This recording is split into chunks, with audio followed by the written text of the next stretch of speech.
เดี๋ยวจะมาแก้กล่องรีวิวปืนแบ่งกันนะจะแบ่งกันเลยย่ำมาแบ่งกันนะจะบนมันปืนแท้แล้วตรงนี้จะเป็น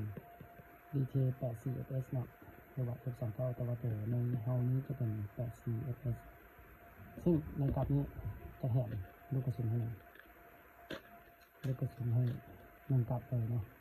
1กับนี้จะบรรจุได้50ลูกกระสุนมันจะมาประมาณนี้มันจะเป็นลูกกระสุนที่บนหัวนะเป็นลูกกระสุนแดงเวลายิงออกมาจะมีแต่เสียงที่บนหัวโอเคในกล้องเปิดออกมาจะมีสำหรับรุ่นนี้เลยด้วยสำหรับรุ่นนี้จะมี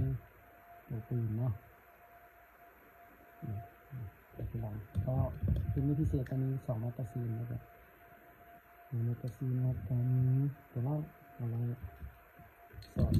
ทอลำมัน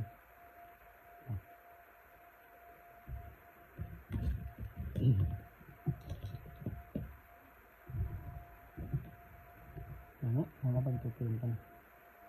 ตัวปืนคุณภาพถือว่าค่อนข้างดีครับ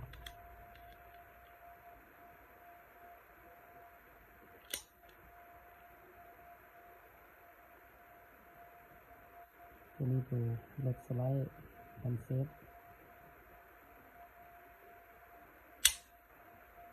นะครับตรงนี้มันเซฟเนาะขึ้นไปหาสีเหลืองเซฟมันจะยิงไม่ได้เนาะเพราะว่าเซฟโอเคนี่ก็ซีนไม่ถึง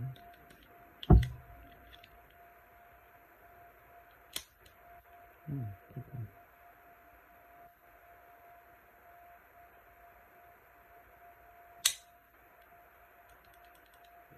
เซฟใช้งานโดยปกติเนาะจะเราใช้ลูกกระสุนให้เลยลูกนึงแต่ว่าตรงนี้เขาจะไม่ได้เทสยิงเลยจ้ะทำไปสามารถยิงได้เพราะว่ามันถูกในห้องเนาะเราใส่สิ่งที่ผมจะคอตรงนี้เป็นเรื่องปกติเพราะว่ามันจะไปกดตรงนี้เขาจะมันกดไม่จนดีก็ได้มีลูกกระสุนเนาะถ้ามันขึ้นมาจะเป็นอย่างนี้แล้วให้ยิงกระสุนจะดีโดยปอกปกติได้ทำนี้นะแต่ลูกกระสุนมันจะเข้าในนี้คือเก่า